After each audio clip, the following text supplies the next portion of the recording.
ಮಧ್ಯಮ ಮತ್ತು ದೂರದ ಓಟದ ಸ್ಪರ್ಧೆಗಳು ಅಂತ ಅಂದ್ರೆ ಪ್ರಸ್ತಾವನೆಯಲ್ಲಿ ಯಾವ ರೀತಿ ನಾವು ಈ ದೂರದ ಮತ್ತು ಮಧ್ಯಮ ಓಟದ ಸ್ಪರ್ಧೆಗಳನ್ನ ನಾವು ಇವತ್ತು ನೋಡ್ತೀವಿ, ಯಾವ ರೀತಿ ಈ ಆಟದ ಸ್ಪರ್ಧೆಗಳನ್ನ ನಾವು ಕಲಿತೀವಿ ಅಂತ ನೋಡೋಣ. ಕೆಲವೊಂದು ಉದಾಹರಣೆಗಳ ಮೂಲಕ ಹೋಗ್ತೀವಿ ಅಂತ ಅಂದ್ರೆ ಅಥವಾ ಒಂದು ಕಥೆಗಳ ಮೂಲಕ ಹೋಗ್ತೀವಪ್ಪ ಅಂತ ಅಂದ್ರೆ ನೀವು ಕೆಲವೊಂದು ಸ್ಪೋರ್ಟ್ಸ್ ಚಾನೆಲ್ಗಳು ಬರುತ್ತೆ ನೋಡಿದ್ದೀರಾ? ಸ್ಪೋರ್ಟ್ಸ್ ಚಾನೆಲ್ಗಳು ನೋಡ್ತಾ ಇದ್ರೆ ಎಲ್ಲ ಗೇಮಿನವು ಸಹ ನಮಗೆ ಗೊತ್ತಿಲ್ಲದೆ ಇರೋ ಗೇಮು ನಿಮಗೆ ಯಾವ ರೂಲ್ಸ್ ರೆಗ್ಯುಲೇಷನ್ ಪ್ರತಿಯೊಂದನ್ನು ಸಹ ಸ್ಪೋರ್ಟ್ಸ್ ಚಾನೆಲ್ ಅಲ್ಲಿ ಬರುತ್ತೆ. ಹಾಗಾಗಿ ನೀವು ನಂತರ ಯೂಟ್ಯೂಬ್ ಅಲ್ಲೂ ಬರುತ್ತೆ, ಹೌದಲ್ವಾ? ಈಗ ನಾವು ಗೂಗಲ್ ಅಲ್ಲಿ ಏನ್ ಸರ್ಚ್ ಮಾಡಿದ್ರು ಸಹ ಪ್ರತಿಯೊಂದು ನಿಯಮಗಳಾಗಿರ್ಬಹುದು, ನಂತರ ಸ್ಪರ್ಧೆಗಳಾಗಿರ್ಬಹುದು, ಎಲ್ಲವನ್ನೂ ಸಹ ನಾವು ಇವತ್ತು ನಾವೆಲ್ಲಿ ಕೂತಿರ್ತೀವೋ ಅಲ್ಲೇ ನೋಡಬಹುದು. ನಂತರ ನಾವು ಇದನ್ನ ಪ್ರಾಕ್ಟಿಕಲ್ ಆಗಿ ಪ್ರಾಯೋಗಿಕವಾಗಿ ನಾವು ಫೀಲ್ಡ್ ಅಲ್ಲಿ ಆಡುವುದ್ರ ಮೂಲಕನೂ ಸಹ ನಾವು ಇದನ್ನ ನೋಡ್ಬೇಕಾಗಿದೆ, ಹೌದಲ್ವಾ? ಈಗ ನೋಡಿ, ಕ್ರಿಯೆಗೆ ಪ್ರತಿಕ್ರಿಯೆ. ಈಗ ನಾನೀಗ ಏನಾದ್ರೂ ಮಾತಾಡ್ತಾ ಇದ್ದೀನಿ ಅಂತ ಅಂದ್ರೆ ನಿಮ್ಮಿಂದ ಪ್ರತಿಕ್ರಿಯೆ ಬರ್ಬೇಕು, ಹೌದಲ್ವಾ? ನೀವು ಈಗ ನಾನು ಈ ಲೆಸನ್ ಅಲ್ಲಿ ನೀವು ತೊಡಗಿಸ್ಕೋಬೇಕು. ಯಾವ ರೀತಿ ನಿಮಗೆ ಅರ್ಥ ಆಗೋದ್ರ ಬಗ್ಗೆ ಆಗಿರ್ಬೋದು, ಆಗದೆ ಇರೋದ್ರ ಬಗ್ಗೆ ಆಗಿರ್ಬೋದು, ಚರ್ಚೆ ಮಾಡೋದ್ರ ಮೂಲಕ ಅಥವಾ ಮಾತಾಡೋದ್ರ ಮೂಲಕ ನೀವು ಈ ಅಧ್ಯಾಯದಲ್ಲಿ ಈ ಲೆಸನ್ ನಲ್ಲಿ ನೀವೇನ್ ಮಾಡ್ತೀರಾ, ಇನ್ವಾಲ್ವ್ ಆಗ್ತೀರಾ, ಹೌದಲ್ವಾ? ಇಲ್ಲ ಒಂದ್ ಕಡೆ ನಾವು ಒಂದ್ ಮೇಲೆ ಮಾಡ್ಕೊಂಡು ಹೋಗ್ತೀವಿ ಅಂತ ಅಂದ್ರೆ ಏನಾಗುತ್ತೆ, ನಿಮ್ಗೆ ಅರ್ಥ ಆಗದೇನೆ ಇರಬಹುದು ಅಥವಾ ನಿಮ್ ಕಡೆ ನೀವು ಸುಮ್ಮನೆ ಕೂತಿರ್ಬೋದು, ಇಲ್ಲ ಅಂದ್ರೆ ನಿಮ್ಗೆ ಮಧ್ಯೆ ಮಧ್ಯೆ ಏನಾದ್ರೂ ಡೌಟ್ಸ್ ಇರ್ಬೋದು. ಈ ರೀತಿ ಎಲ್ಲ ಸಮಸ್ಯೆಗಳು ಉದ್ಭವ ಆಗುತ್ತೆ. ಹಾಗಾಗಿ ಅಂತ ಸಂದರ್ಭದಲ್ಲಿ ನೀವೇನ್ ಮಾಡ್ತೀರಾ, ಕೆಲವೊಂದು ಸಂದರ್ಭದಲ್ಲಿ ನೀವು ಪ್ರಶ್ನೆಗಳನ್ನ ಸಹ ಕೇಳಬಹುದು, ಉತ್ತರಗಳನ್ನ ಸಹ ಕೇಳಬಹುದು. ಈ ರೀತಿ ನಾವು ಅಧ್ಯಾಯವನ್ನ ಮಾಡುವಂತ ಸಂದರ್ಭದಲ್ಲಿ ನೀವು ಇನ್ವಾಲ್ವ್ ಆದ್ರೆ ಒಳ್ಳೆಯದು, ಹೌದಲ್ವಾ? ನೀವು ಇನ್ವಾಲ್ವ್ ಆದ್ರೆ ಈ ಚಟುವಟಿಕೆಗಳನ್ನ ನೀವು ಅನುಸರಿಸದೆ ಅಥವಾ ಇದ್ರಲ್ಲಿ ಭಾಗವಹಿಸದೆ ನಿಮ್ ಕಡೆ ನೀವು ಇದ್ರಿ ಅಂದ್ರೆ ನಿಮಗೇನು ಅರ್ಥ ಆಗಲ್ಲ. ನಮ್ ಕಡೆ ನಾವು ಮಾಡ್ಕೊಂಡು ಹೋದ್ವಿ ಅಂದ್ರೆ ಏನಾಗುತ್ತೆ, ಅದಕ್ಕೂ ಸಂಬಂಧ ಇರಲ್ಲ. ಓಟಗಳಲ್ಲಿ ಮಧ್ಯಮ ಮತ್ತು ದೂರದ ಓಟಗಳು ಹೆಚ್ಚಿನ ಮಹತ್ವವನ್ನ ಹೊಂದಿದ್ದು ಈ ಸ್ಪರ್ಧೆಯಲ್ಲಿ ಹೆಚ್ಚಿನ ಕಷ್ಟ ಸಹಿಷ್ಣುತೆಯ ಅವಶ್ಯಕತೆ ಇರುತ್ತದೆ, ಹೌದಲ್ವಾ? ಕಷ್ಟ ಸಹಿಷ್ಣುತೆ ಅಂದ್ರೆ ನಾವು ಹೆಲ್ತಿಯಾಗಿರ್ಬೇಕು. ಕ್ರೀಡೆಯಲ್ಲಿ ಭಾಗವಹಿಸುವಂತ ಕ್ರೀಡಾಪಟುಗಳು ಹೇಗಿರ್ಬೇಕು, ಆರೋಗ್ಯಕರವಾಗಿರ್ಬೇಕು, ಹೌದಲ್ವಾ? ನಾನು ಎಲ್ಲದೂ ಸಹ ನಾನು ಆಟ ಆಡ್ತೀನಿ, ನನಗೆ ಅದ್ರಲ್ಲಿ ಇಂಟ್ರೆಸ್ಟ್ ಇದೆ ಅಂತ ನೀವು ತೊಡಗಿಸ್ಕೊಳ್ಬೇಕು. ತೇಜಸ್ವಿ ನೀವು ಏನ್ ಮಾಡ್ತಾ ಗೊತ್ತಾ, ಮಿಸ್ ನಾನು ಅದನ್ನ ಓಡ್ತೀನಿ, ಮಿಸ್ ನಾನು ಇದನ್ನ ಮಾಡ್ತೀನಿ, ಮಿಸ್ ನನ್ ಅವ್ರ ಕೈಲಿ ಆಗುತ್ತೆ ಬಿಡುತ್ತೋ ಸೆಕೆಂಡರಿ, ಬಟ್ ಎಲ್ಲದ್ರಲ್ಲೂ ನಾನು ಓಡ್ತೀನಿ, ನಾನು ಮಾಡ್ತೀನಿ ಅಂತ ಎಷ್ಟೋ 2-3 ರನ್ನಿಂಗ್ ಅಲ್ಲಿ ಓಡಿದಾಳೆ, ಮತ್ತೆ ಅಥ್ಲೆಟಿಕ್ಸ್ ಅಲ್ಲೂ ಇದೆ ಈ ರೀತಿ. ಹಾಗಾಗಿ ನಾವು ಫಸ್ಟ್ ಏನ್ ಮಾಡ್ಬೇಕು, ನಾವು ಒಂದು ಆಟ ಆಡ್ತೀವಂತ ಅಂದ್ರೆ ನಾವು ಅದರಲ್ಲಿ ಇನ್ವಾಲ್ವ್ ಆಗ್ಬೇಕು, ಹೌದಲ್ವಾ? ಪ್ರೈಸ್ ತಗೊಳ್ಳೋದು ಸೆಕೆಂಡರಿ, ನಾವೇನ್ ಮಾಡ್ಬೇಕು, ಆ ಆಟದಲ್ಲಿ ಇನ್ವಾಲ್ವ್ ಆಗ್ಬೇಕು. ನಾನು ಮಾಡ್ತೀನಿ, ನಾನು ಪ್ರಯತ್ನ ಪಡ್ತೀನಿ ಅನ್ನೋ ಛಲ ಇರ್ಬೇಕು. ನೀವೆಲ್ಲರೂ ಅಷ್ಟೇ ಈ ಸರಿ ನೋಡಿದ್ನೆಲ್ಲ ತುಂಬಾ ಚೆನ್ನಾಗಿ ಇನ್ವಾಲ್ವ್ ಆಗ್ತೀರಾ ಸ್ಪೋರ್ಟ್ಸ್ ಗಳಲ್ಲಿ. ನಾನು ಅದನ್ನ ಮಾಡ್ತೀನಿ, ಇದನ್ನ ಮಾಡ್ತೀನಿ, ಅದಕ್ಕೆ ಸೇರ್ತೀನಿ, ಇದಕ್ಕೆ ಸೇರ್ತೀನಿ ಅಂತ ಸಹ ಎಲ್ಲರೂ ಹೇಳ್ತೀರಾ. ಖುಷಿ ಆಯ್ತು. ಇನ್ನು ನಿಮ್ಗೆ 2 ವರ್ಷ ಅವಕಾಶ ಇದೆ. ನೆಕ್ಸ್ಟ್ ನೀವು ಇದನ್ನ ಕಂಟಿನ್ಯೂ ಮಾಡ್ಕೊಂಡು ಹೋಗಿ, ಹೌದಲ್ವಾ?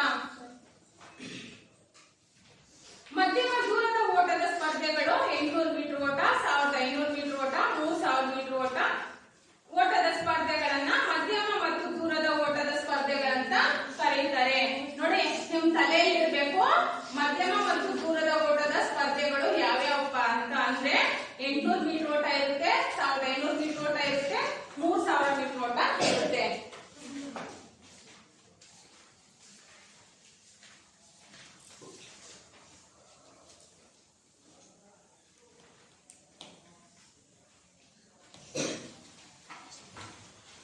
ಇದನ್ನ ಯಾವ ಸ್ಪರ್ಧೆ ಅಂತ ಕರಿತೀವಿ? ಹೇಳಿ, ಜೋರ ಹೇಳಿ.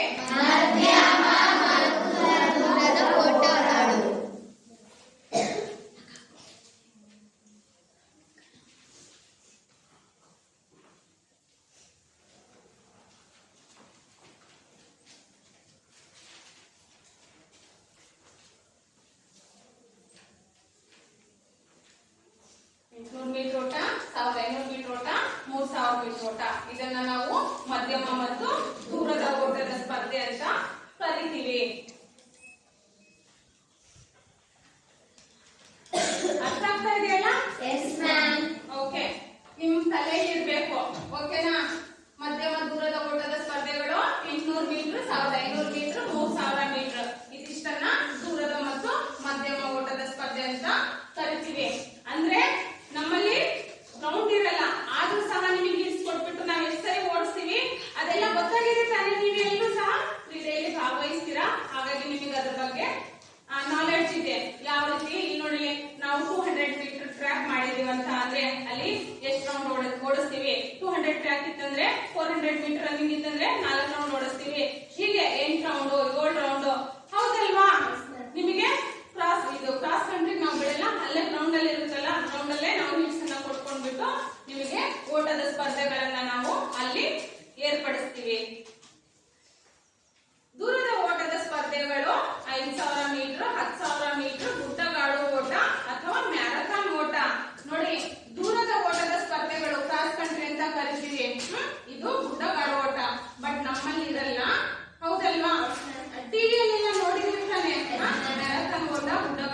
ನಾಲೆಡ್ಜ್ ಇರಬೇಕು. ಹಾಗಾಗಿ ನಮಗೆ ಅದೇನು ಗೊತ್ತಿಲ್ಲ ಅಂತ ನಾವು ಅನ್ಕೋಬಾರ್ದು. ಆ ರೀತಿ ಎಲ್ಲರೂ ಸಹ ಭಾಗವಹಿಸಬೇಕು, ಎಲ್ಲದನ್ನು ಸಹ ನಾವು ಅರ್ಥ ಮಾಡ್ಕೋಬೇಕಾಗಿದೆ.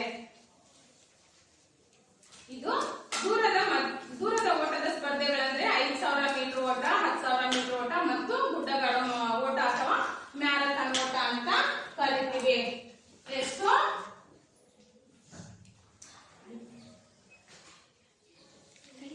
5,000 ಮೀಟರ್ ಓಟ, ನಂತರ 10,000 ಮೀಟರ್ ಓಟ,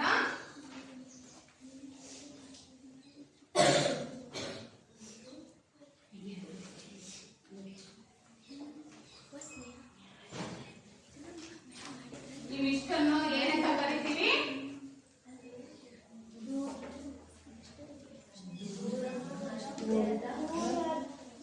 ಏನಪ್ಪಾ?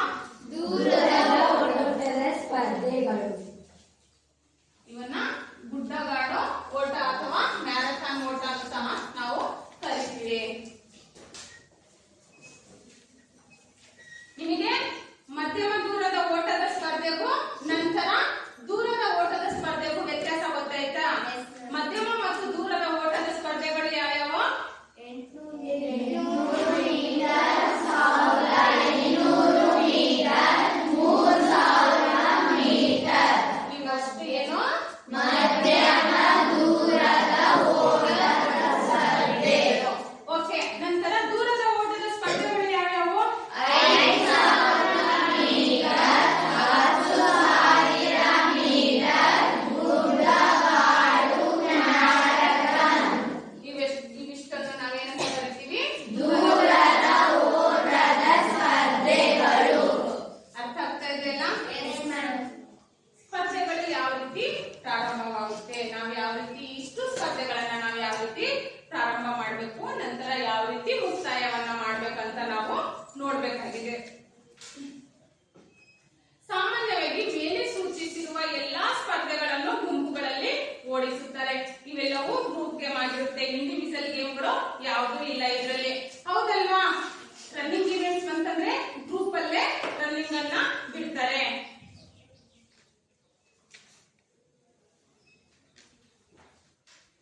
ಸಾಮಾನ್ಯವಾಗಿ ಮೇಲೆ ಸೂಚಿಸಿರುವ ಎಲ್ಲಾ ಸ್ಪರ್ಧೆಗಳನ್ನು ಗುಂಪುಗಳಲ್ಲಿ ಓಡಿಸುತ್ತಾರೆ. ಏಕೆಂದರೆ ಇಂತಹ ಸ್ಪರ್ಧೆಗಳಲ್ಲಿ ಸ್ಪರ್ಧೆಗಳ ಸಂಖ್ಯೆಯು ಓಣಿಗಿಂತ ಹೆಚ್ಚಾಗಿರುತ್ತದೆ ಹಾಗೂ ಸ್ಪರ್ಧೆಗಳು ತಮ್ಮ ಓಣಿಯಲ್ಲೇ ಓಡುವ ನಿಯಮ ಅನ್ವಯವಾಗುವುದಿಲ್ಲ. ಗುಂಪಿನಲ್ಲಿ ಓಡಿಸುವ ಸ್ಪರ್ಧೆಗೆ ಟ್ರ್ಯಾಕ್ ನಲ್ಲಿ ವಕ್ರಗೆರೆ ಹಾಕಿರುತ್ತಾರೆ. ಇದನ್ನ ಡಯಾಗ್ನಲ್ ಆಕ್ಸಿಸ್ ಎನ್ನುತ್ತಾರೆ. ಉಳಿದ ಕಡೆ ಗೆರೆಯು ಇರುತ್ತಾರೆ. ಕರು ಬಂದಾಗ, ಹೌದಲ್ವಾ? ಈಗ ಟ್ರ್ಯಾಕ್ ಹಾಕಿರ್ತಾರಪ್ಪ, ಎಷ್ಟು ಟ್ರ್ಯಾಕ್ ಹಾಕಿರ್ತಾರಂತ ಅನ್ಕೊಳ್ರಿ. ಹಾಕಿರುವಾಗ ಈ ರೀತಿ ಕರು ಬಂದಿರುತ್ತೆ, ಗೊತ್ತಿದೆಯಾ ನಿಮಗೆ? ಈ ರೀತಿ ಕರು ಇತ್ತಂದ್ರೆ ಏನಾಗುತ್ತೆ? ಇಲ್ಲಿ ನಿಮಗೆ ನಿಲ್ಲಿಸುವಾಗ ಇಲ್ಲಿ ಮೊದಲನೇ ಸ್ಪರ್ಧೆ, ಎರಡನೇ ಸ್ಪರ್ಧೆ, ಇದು ಪ್ಲೇಯರ್ 4 ಈ ರೀತಿ ಎಲ್ಲ ನಿಲ್ಲಿಸಿರ್ತಾರೆ. ನಿಮಗೆ ಗೊತ್ತಾಗಿದೆ ಅಲ್ಲ? ರನ್ನಿಂಗ್ ಇವೆಂಟ್ಸ್ ಓಡುವಂತ ಸಂದರ್ಭದಲ್ಲಿ ಯಾವ್ಯಾವ ರೀತಿ ಅಂದ್ರೆ ಇಲ್ಲಿ ಡಯಾಗ್ನಲ್ ಎಕ್ಸಸ್ ಅಂದ್ರೆ ಇಲ್ಲಿ ಎಲ್ಲೂ ಸಹ ಸಮವಾಗಿ ನಿಲ್ಸ್ಕೊಳಕ್ ಆಗಲ್ಲ. ಇವ್ರಿಗೆ ಏನಾಗಿರುತ್ತೆ? ಇಲ್ಲಿ ಕರು ಬಂದಿರುತ್ತೆ. ಹಾಗಾಗಿ ಅವ್ರು ಏನ್ ಮಾಡ್ತಾರೆ? ಈ ರೀತಿ ನಿಲ್ಲಿಸ್ತಾ ಬರ್ತಾರೆ. ನೋಡಿ, ಈ ಲೈನ್ ಅಂತ ಅಂದ್ರೆ ಇಲ್ಲಿ ಫಸ್ಟ್ ಒನ್ ಇದ್ದವನು, ಸೆಕೆಂಡ್ ಒನ್ ಇದ್ದವನು ಸ್ವಲ್ಪ ಲೈನ್ ಹತ್ರ ಬರ್ತಾನೆ, ಥರ್ಡ್ ಒನ್ ಇದ್ದವನು ಇಲ್ಲಿ, ಫೋರ್ತ್ ಒನ್ ಇಲ್ಲಿ, ಫಿಫ್ತ್ ಒನ್ ಇಲ್ಲಿ. ಈ ರೀತಿ ನಿಲ್ಲಿಸ್ತಾರೆ. ಯಾಕೆ ನಿಲ್ಲಿಸ್ತಾರೆ ಅಂದ್ರೆ ಅಲ್ಲಿ ಡಯಾಗ್ನಲ್ ಎಕ್ಸಸ್ ಆಗಿರುತ್ತೆ. ಹಾಗಾಗಿ ಹೆಚ್ಚು ಅಂದ್ರೆ ಮಕ್ಕಳು ಓಡುವಂತ ಸಂದರ್ಭದಲ್ಲಿ ಪ್ಲೇಯರ್ ಆದವರು ಏನ್ ಮಾಡ್ತೀರಾ? ನಿಮ್ಮ ಓಣಿಯಲ್ಲೇ ಓಡ್ತೀರಾ, ನಿಮ್ಮ ಓಣಿಯಲ್ಲೇ ಬಿಡ್ತಾರೆ. ಬಟ್ ಬರುವಂತ ಸಂದರ್ಭದಲ್ಲಿ ಅವ್ರ ಓಣಿ ಕೂಡ ಚೇಂಜ್ ಮಾಡ್ಕೋಬಹುದು, ಕರು ಇರುತ್ತಲ್ಲ ಅಂತ ಸಂದರ್ಭದಲ್ಲಿ. ಅರ್ಥ ಆಯ್ತಾ?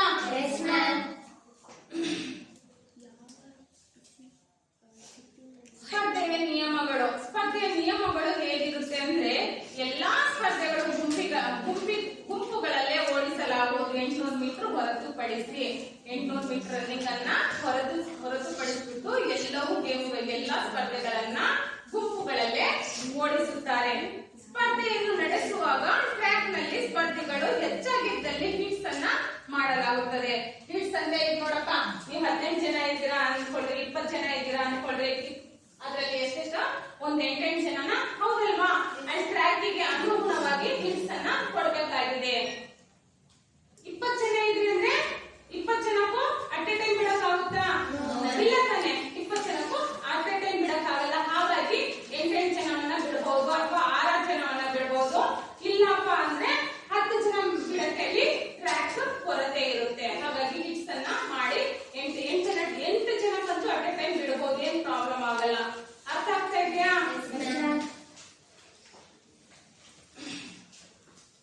ಸ್ಪರ್ಧೆಗಳ ಸಂಖ್ಯೆ 12ಕ್ಕಿಂತ ಹೆಚ್ಚಿದ್ದಾಗ 2 ಗುಂಪುಗಳಾಗಿ ಮಾಡಿ ಏಕಕಾಲದಲ್ಲಿ 2 ಹಿಟ್ಸ್ಗಳನ್ನ ಒಟ್ಟಿಗೆ ಪ್ರಾರಂಭ ಮಾಡಬಹುದು. ಇಲ್ಲಿ ನೋಡ್ರಿ, 12 ಜನಕ್ಕಿಂತ ಜಾಸ್ತಿ ಇದ್ರೆ ನಾವ್ ಏನ್ ಮಾಡ್ಬೇಕು?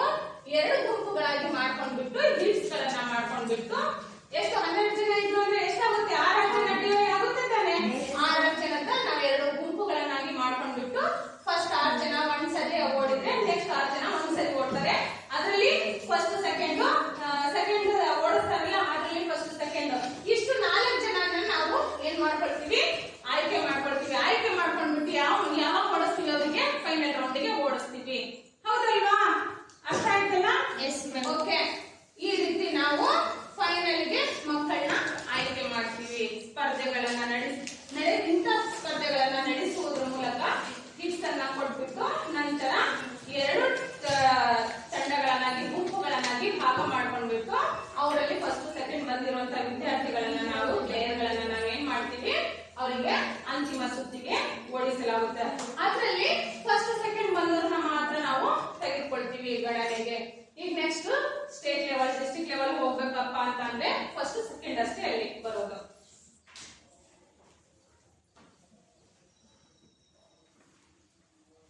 ಸ್ಪರ್ಧೆ ಪ್ರಾರಂಭ ಮಾಡುವುದು. ಯಾವ ರೀತಿ ನಾವು ಸ್ಪರ್ಧೆಗಳನ್ನ ಪ್ರಾರಂಭ ಮಾಡ್ಬೇಕಂತ, 400 ಮೀಟರ್ಗಿಂತ ಹೆಚ್ಚಿನ ಓಟದ ಸ್ಪರ್ಧೆಗಳಲ್ಲಿ ಪ್ರಾರಂಭಿಕನು ದೂರದ ಓಟದ ಸ್ಪರ್ಧೆಗಳನ್ನ ಪ್ರಾರಂಭಿಸುವಾಗ ಪ್ರಾರಂಭಿಕನ ಆಜ್ಞೆಯು ಆನ್ ಯುವರ್ ಮಾರ್ಕ್ ಎಂದು. ಇಲ್ಲಿ ನೋಡಿ, ಫಸ್ಟ್ ಲೈನ್ ಅಲ್ಲಿ ನಿಂತಿರ್ತೀರಾ ಸ್ಪರ್ಧಾಳುಗಳು, ನೀವು ಕ್ರೀಡಾಪಟುಗಳು ಲೈನ್ ಅಲ್ಲಿ ನಿಂತಿರ್ತೀರಾ.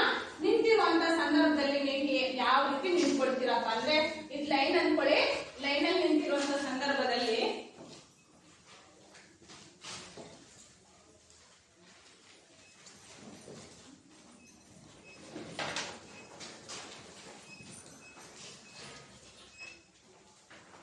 ನೋಡಿ, ನೀವೆಲ್ಲರೂ ಹಿಂಗೆ ಓಡ್ಲಿಕ್ಕೆ ಸಿದ್ಧರಾಗಿ ನಿಂತಿರ್ತೀರಾ.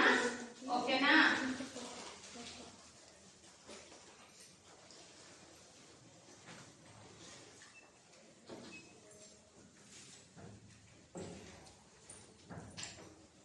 ಈ ರೀತಿ ಓಡುವಂತ ನೀವೆಲ್ಲರೂ ಈ ಲೈನ್ ಇಂದ ಹಿಂದೆ ಲೈನ್ ಕೂಡ ತುಳಿಬಾರ್ದು. ಅಲ್ಲಿ ನಿಂತಿರ್ತೀರಾ ಎಲ್ಲರೂ, ಪ್ರತಿಯೊಬ್ರು ಸಹ ಈ ಲೈನ್ ಹತ್ರ ನಿಂತಿರ್ತೀರಾ. ನಿಮಗೆ ಯಾವ ಕಾಲಿಂದ ನೀವು ಶಕ್ತಿ ಇರುತ್ತೋ, ನೀವು ಯಾವ ಕಾಲನ್ನ ಮುಂದನ್ನ ತೆಗೆದುಕೊಳ್ಳಿಕ್ಕೆ ರೆಡಿ ಇದ್ದೀರೋ ಆ ಕಾಲನ್ನ ಇಟ್ಬಿಟ್ಟು ನೀವು ರೆಡಿಯಾಗಿ ನಿಂತಿರ್ತೀರಾ. ನಿಮ್ ಎಡಗಾಲ ಆಗಿರ್ಬಹುದು ಅಥವಾ ಬಲಗಾಲ ಆಗಿರ್ಬಹುದು, ನೀವು ಅಲ್ಲಿ ಪ್ರಿಪೇರ್ ಆಗಿ ನಿಂತಿರ್ತೀರಾ. ನಂತರ ಪ್ರಾರಂಭ ಮಾಡುವಂತ ಸಂದರ್ಭದಲ್ಲಿ ಯಾವ ರೀತಿ ಪ್ರಾರಂಭ ಮಾಡ್ತಾರೆ ಅಂದ್ರೆ, ಆನ್ ಯುವರ್ ಮಾರ್ಕ್. ಓಕೆನಾ? Athletes on your mark set clock ಹಾಕ್ತಾರೆ. ಹೌದಲ್ವಾ? ನೋಡಿದ್ರಾ? ಅದನ್ನಾದ್ರೂ ಹಾಕ್ತಾರೆ, ವಿಷಲ್ ಆದ್ರೂ ಹಾಕ್ತಾರೆ. ವಿಷಲ್ ಹಾಕೋಕ್ಕಿಂತ ಇಂಪಾರ್ಟೆಂಟ್ ಅಂದ್ರೆ ಕ್ಲಾಕ್ ಅನ್ನ ಹಾಕ್ತಾರೆ.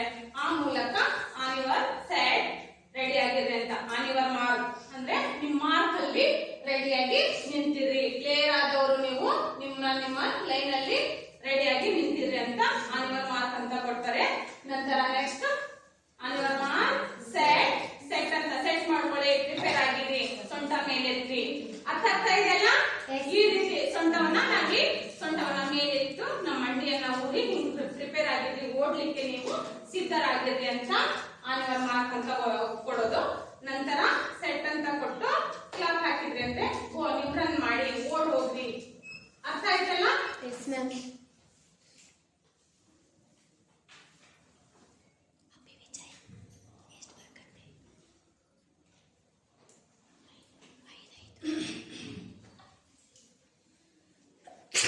ಆನ್ ಯುವರ್ ಮಾರ್ಕ್ ಎಂದಿದ್ದು ಎಲ್ಲಾ ಸ್ಪರ್ಧೆಗಳು ಸ್ಥಿರವಾದಾಗ ಪಿಸ್ತೂಲಿನಿಂದ ಗುಂಡು ಹಾರಿಸುವುದರ ಮೂಲಕ ಅಥವಾ ಆಜ್ಞೆ ಮೂಲಕ ಸ್ಪರ್ಧೆಗಳನ್ನ ಪ್ರಾರಂಭಿಸುತ್ತಾರೆ.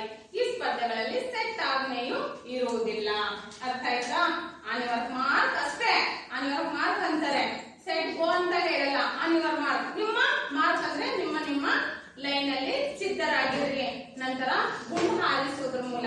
ಅಥವಾ ಕ್ಲಾಪ್ ಹಾಕೋದ್ರ ಮೂಲಕ ಆಜ್ಞೆ ಕೊಡುವ ಅಂದ್ರೆ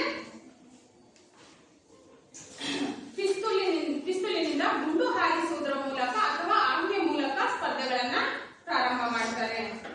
ಅರ್ಥ ಆಗ್ತಾ ಇದೆಯಲ್ಲ? ಆನ್ ಯುವರ್ ಮಾರ್ಕ್ ಸ್ಥಿತಿಯಲ್ಲಿರುವಾಗ ವಿದ್ಯಾರ್ಥಿಗಳು ಪ್ರಾರಂಭದ ಗೆರೆಯನ್ನಾಗಲಿ ಅಥವಾ ಅದರ ಮುಂದಿರುವ ಜಾಗ ನೆಲವನ್ನ ಕೈಯಿಂದಾಗಲಿ ಅಥವಾ ಕಾಲಿನಿಂದಾಗಲಿ ಮುಟ್ಟಬಾರದು. ನೋಡಿ, ಪ್ಲೇಯರ್ ಕೂಡ ನೀವು ನಿಂತಿರ್ತೀರಲ್ಲ, ಆ ಜಾಗವನ್ನ ಲೈನ್ ಅನ್ನ ತುಳಿಬಾರ್ದು, ಕಾಲಿಂದ ತುಳಿಬಾರ್ದು ಅಥವಾ ಕೈಯಿಂದನೂ ಸಹ ನಾವು ಟಚ್ ಮಾಡಬಾರ್ದು. ಹಾಗಿತ್ತಂದ್ರೆ ಅವನು ರೆಡಿ ಆಗಿದ್ದಾನೆ, ಅವನು ತುಳ್ಕೊಂಡು ಎಲ್ಲೆಲ್ಲೋ ನೋಡ್ಕೊಂಡು ಇದ್ದ ಅಂದ್ರೆ ಅವನು ಅನ್ರೆಡಿ ಅಂತ ಅರ್ಥ ಆಗುತ್ತೆ. ಸುತ್ತು ಎಣಿಕೆ ಮಾಡುವವರು 1500 ಮೀಟರ್ಗಿಂತ ಹೆಚ್ಚಿನ ದೂರದ ಓಟದ ಸ್ಪರ್ಧೆಗಳನ್ನ ನಡೆಸುವಾಗ ನಿರ್ಣಾಯಕರು ಸಾಕಷ್ಟು ಸಂಖ್ಯೆಯಲ್ಲಿ ಸುತ್ತು ಎಣಿಕೆ ಮಾಡುವವರನ್ನ ನೇಮಿಸುತ್ತಾರೆ. ಇವರಿಗೆ ಸುತ್ತು ಎಣಿಕೆ ಮಾಡುವ ದಾಖಲೆ ನಮೂನೆಯನ್ನ ಒದಗಿಸಲಾಗಿರುತ್ತದೆ. ಸುತ್ತು ಎಣಿಸುಗಾರ ಸಂಖ್ಯೆಗನುಗುಣವಾಗಿ ಒಬ್ಬ ಸುತ್ತು ಎಣಿಕೆಗಾರನಿಗೆ ಗರಿಷ್ಠ 4 ಸ್ಪರ್ಧೆಗಳ ಸುತ್ತುಗಳನ್ನ ಎಣಿಸಲು ಸೂಚಿಸಿರುತ್ತಾರೆ. ಇವರು ತಮಗೆ ಸೂಚಿಸಿದ ಸ್ಪರ್ಧೆಗಳು ಪೂರ್ಣಗೊಳಿಸಿದ ಸುತ್ತನ್ನು ದಾಖಲೆ ಮಾಡಿಕೊಳ್ಳುತ್ತಾರೆ. ಈಗ ನೋಡಿ, ಈ ಪ್ಲೇಯರ್ಗಳು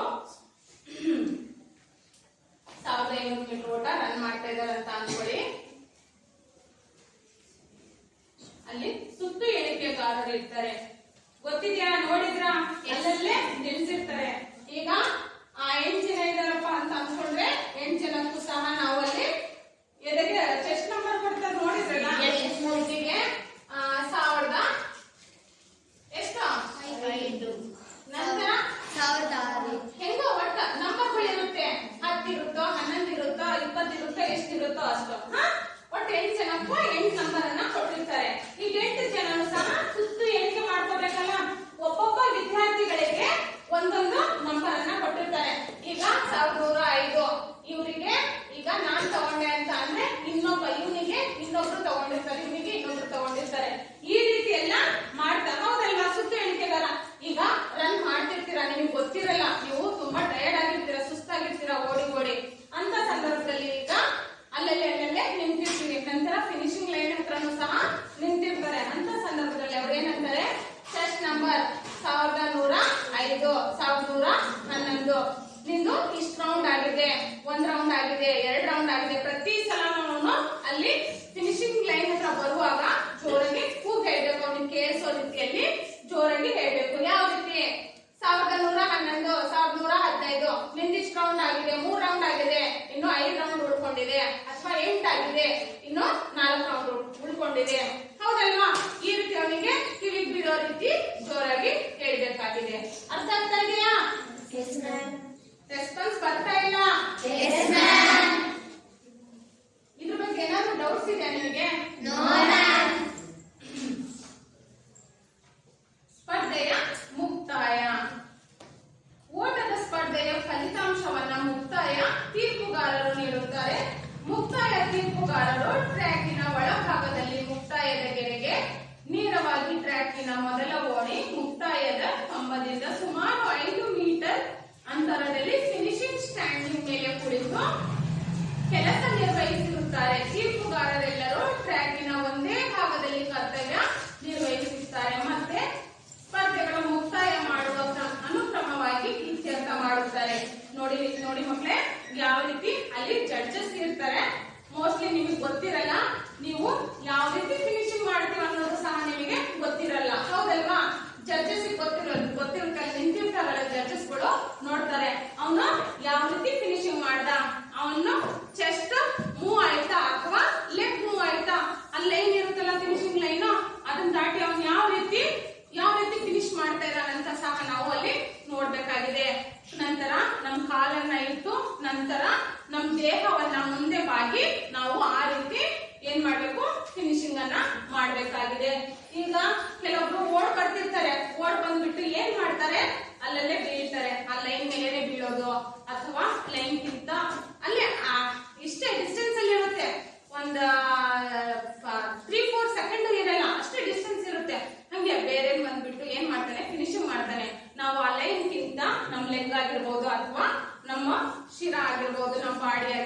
ಕೊಟ್ಟು ನಾವು ಆ ಲೈನ್ ಇಂದ ಮುಂದೆ ಈ ರೀತಿ ದಾಟ್ಬಿಟ್ಟು ಆ ಲೈನ್ ಅನ್ನ ತುಳಿದ್ಬಿಟ್ಟು ಅದ್ರ ಮುಂದೆ ನಾವು ಬೀಳ್ಬೇಕಾಗುತ್ತೆ, ಅಥವಾ ಇಲ್ಲ ಅಂದ್ರೆ ಸ್ವಲ್ಪ ದೂರ ಹೋಗ್ಬೇಕಾಗಿದೆ.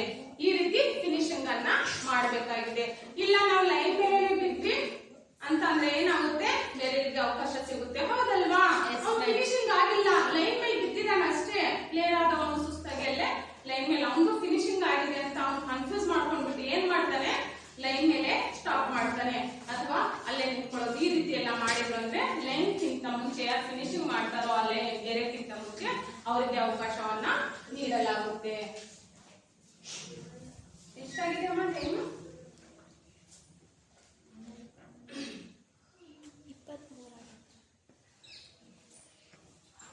ಸ್ಪರ್ಧೆಗಳು ಮುಕ್ತಾಯದ ಗೆರೆಯ ಒಳಭಾಗದ ಅಂಚನ್ನು ತಮ್ಮ ಕರಶಿರವಿಲ್ಲದ, ನೋಡಿ ಇಲ್ಲಿ ಯಾವ ರೀತಿ ನಾವು ಫಿನಿಶ್ ಮಾಡಬೇಕು, ಟಾರ್ ಸ್ಟ್ರೋಕ್ ಫಿನಿಶ್ ಅಥವಾ ಚೆಸ್ಟ್ ಫಿನಿಶ್, ಮುಂಡದ ಭಾಗ ತಲುಪಿದ ಕ್ರಮಗಳಲ್ಲಿ ಸ್ಪರ್ಧೆಗಳಿಗೆ ಸ್ಥಾನವನ್ನ ನೀಡಲಾಗುವುದು. ಮುಂಡ ಅಂದ್ರೆ ಏನು? ಯಾವ್ದು ಹೇಳ್ತೀವಿ? ಮತ್ತೆ ಶಿರ ಅಂದ್ರೆ ತಲೆ, ಮುಂಡ ಅಂದ್ರೆ ಮುಖ, ತಲೆ ಭಾಗಕ್ಕೆ ನಾವು ಈ ರೀತಿ ಎದೆ ಭಾಗವನ್ನ ಮುಂದ್ ಮಾಡ್ಬಿಟ್ಟು ನಾವು ಫಿನಿಶಿಂಗ್ ಮಾಡೋದ್ರಿಂದ ಇದ್ರಲ್ಲೆಲ್ಲವೂ ಸಹ ನಿಯಮಗಳಿದೆ. ಕೆಲವೊಂದು ಪ್ಲೇಯರ್ ಏನಾಡ್ತಾರೆ, ನಾನೇ ಫಸ್ಟ್ ಬಂದಿದ್ದು, ನಾನ್ ಹೋಗಿದ್ದೀನಿ, ನನಗೆ ಕೊಡ್ಲಿಲ್ಲ ಅಂತಾರೆ. ಬಟ್ ಅಲ್ಲಿ ಫಿನಿಶಿಂಗ್ ಮಾಡುವಂತ ಸಂದರ್ಭದಲ್ಲಿ ಅವರು ಅಲ್ಲಿ ತಪ್ಪು ಮಾಡಿರ್ತಾರೆ. ಹೌದಲ್ವಾ? ಅಂತ ಸಂದರ್ಭದಲ್ಲಿ ಏನ್ ಮಾಡ್ತಾರೆ, ಬೇರೆ ರೀತಿಯ ಅವಕಾಶಗಳನ್ನ ಕೊಡ್ತಾರೆ.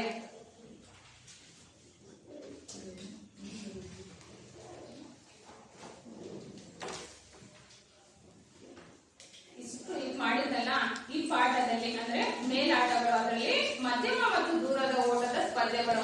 ಇದು ನಿಮಗೆ ಏನಾದ್ರೂ ಡೌಟ್ಸ್ ಇದೆಯಾ?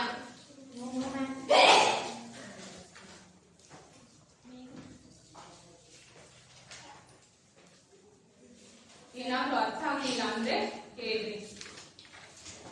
ಮಧ್ಯಮ ದೂರದ ಓಟದ ಸ್ಪರ್ಧೆಗಳಂತ ಅಂದ್ರೆ ಗೊತ್ತಾ? ಈಗ ಲೆಸನ್ ಮಾಡಿದೀನಿ ಯಾವ್ಯಾವು. ಮಧ್ಯಮ ದೂರದ ಓಟದ ಸ್ಪರ್ಧೆಗಳು ಗೊತ್ತಿದ್ರೆ ಈಗ ಹೇಳಿದ್ದೀನಿ, ಜಸ್ಟ್ ಪಾಠ ಮಾಡಿದ್ದೀನಿ, ಒಬ್ಬೊಬ್ಬರೇ ನಿಂತ್ಕೊಂಡು ಹೇಳಿ, ಆನ್ಸರ್ ಮಾಡಿ. ಸ್ಪರ್ಧೆ 800 ಮೀಟರ್, 1500 ಮೀಟರ್, 3000 ಇದಿಷ್ಟನ್ನು ಮಧ್ಯಮ ದೂರದ ಓಟದ ಸ್ಪರ್ಧೆ ಅಂತ ಸಹ ಕರಿತೀವಿ. ನಂತರ ದೂರದ ಓಟದ ಸ್ಪರ್ಧೆಗಳು ಯಾವ್ಯಾವು?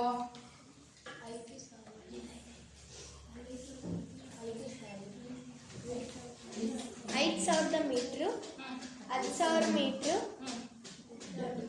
21.09 ಮೀಟರ್.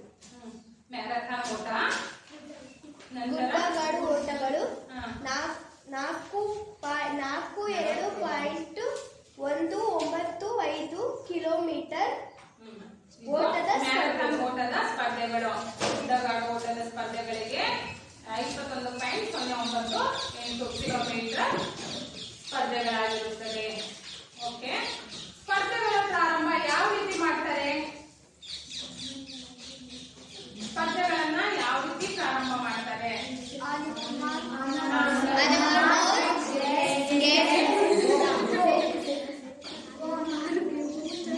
ಹೇಳ್ಬೇಕು.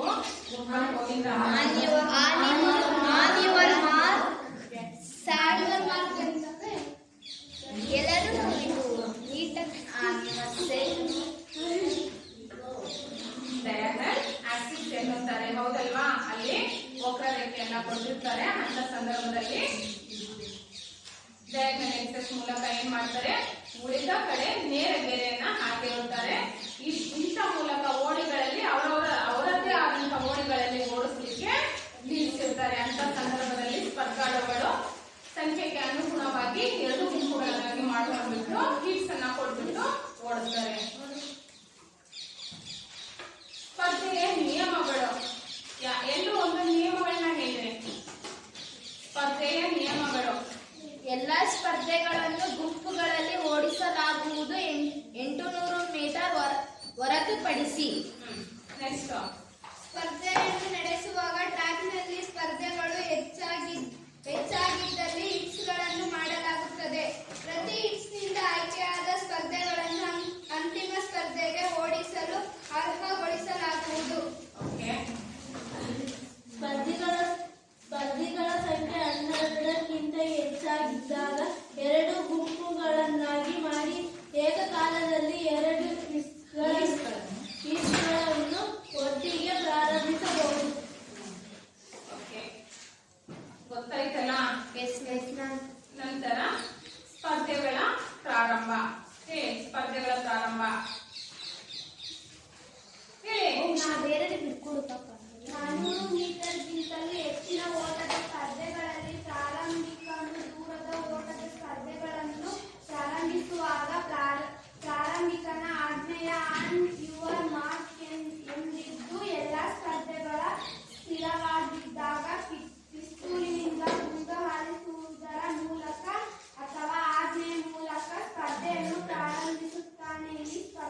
ಸ್ಪರ್ಧಿಗಳು ಮುಕ್ತಾಯ ಮಾಡುವ ಅನುಕ್ರಮವನ್ನು ಇತ್ಯರ್ಥ ಮಾಡುತ್ತಾರೆ. ಸ್ಪರ್ಧಿಗಳು ಮುಕ್ತಾಯದ ಗೆರೆಯ ಒಳಭಾಗದ ಅಂಚನ್ನು ತಮ್ಮ ಕರಶಿರವಲ್ಲದ ಚೆಸ್ಟ್ ಫಿನಿಶ್ ಮುಂಡದ ಭಾಗ ತಲುಪಿದ ಕ್ರಮದಲ್ಲಿ ಸ್ಪರ್ಧಿಗಳಿಗೆ ಸ್ಥಾನವನ್ನು ನೀಡಲಾಗುವುದು. ನೋಡಿ, ಕರಶಿರ ಅಂದ್ರೆ ನಮ್ಮ ತಲೆ ಅಷ್ಟೇ ಅಲ್ಲದೆ ಅದನ್ನ ನಾವು ಪರಿಗಣಿಸೋದಿಲ್ಲ. ಯಾವ ರೀತಿ ಚೆಸ್ಟ್ ನಮ್ಮ ಮುಂಡ ಭಾಗ, ಎದೆಯ ಭಾಗವನ್ನ ನಾವು ತಂದ್ಬಿಟ್ಟು ಫಿನಿಶಿಂಗ್ ಮಾಡ್ಬೇಕು, ಹೌದಲ್ವಾ? ಕರಶಿರ ಅಂದ್ರೆ ತಲೆ ಭಾಗ, ಅರ್ಥ ಮಾಡ್ಕೊಳ್ಳಿ, ಓಕೆನಾ? ಮುಂಡ ಭಾಗ ತಲುಪಿದ ಕ್ರಮದಲ್ಲಿಯೇ ಸ್ಪರ್ಧೆಗಳಿಗೆ ಸ್ಥಾನವನ್ನ ನೀಡಲಾಗುತ್ತದೆ. ಅರ್ಥ ಆಗ್ತಾ ಇದೆಯಾ? ನೋಡಿ, ದೂರದ ಓಟದ ಸ್ಪರ್ಧೆಗಳಲ್ಲಿ ಪುರುಷರು ಹಾಗೂ ಮಹಿಳೆಯರ ವಿಭಾಗದ ರಾಜ್ಯ, ರಾಷ್ಟ್ರ ಹಾಗೂ ಅಂತಾರಾಷ್ಟ್ರೀಯ ಕ್ರೀಡಾಪಟುಗಳ ದಾಖಲೆಗಳನ್ನ ವಿದ್ಯಾರ್ಥಿಗಳಿಂದ ಸಂಗ್ರಹಿಸಿಕೊಳ್ಳುವುದು, ಹೌದಲ್ವಾ? ಇಲ್ಲಿ ದಾಖಲೆಗಳನ್ನ ಕೊಟ್ಟಿದ್ದಾರೆ. ನಂತರ ಅಷ್ಟೇ ಅಲ್ಲದೆ ಮಹಿಳೆಯರ ವಿಭಾಗದ ರಾಜ್ಯ, ರಾಷ್ಟ್ರ ಹಾಗೂ ಅಂತಾರಾಷ್ಟ್ರೀಯ ದಾಖಲೆಗಳ ವಿವರ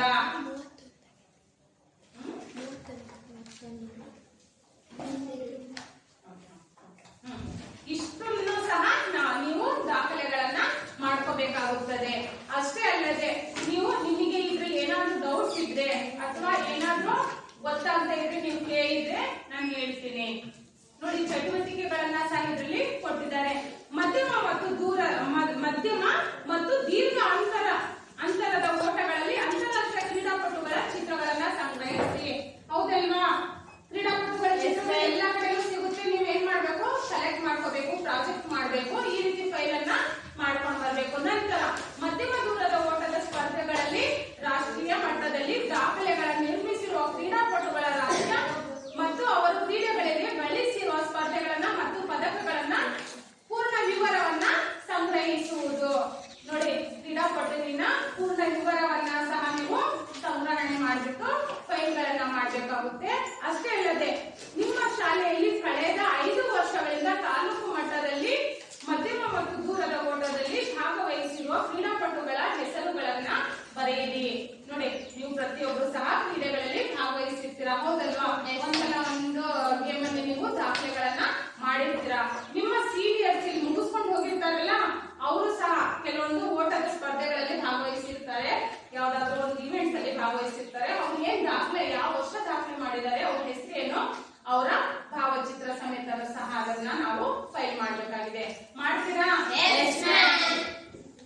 ಓಕೆ. ಇಷ್ಟರಲ್ಲಿ ಮತ್ತೆ ಏನಾದ್ರು ಡೌಟ್ಸ್ ಇದೆಯಾ?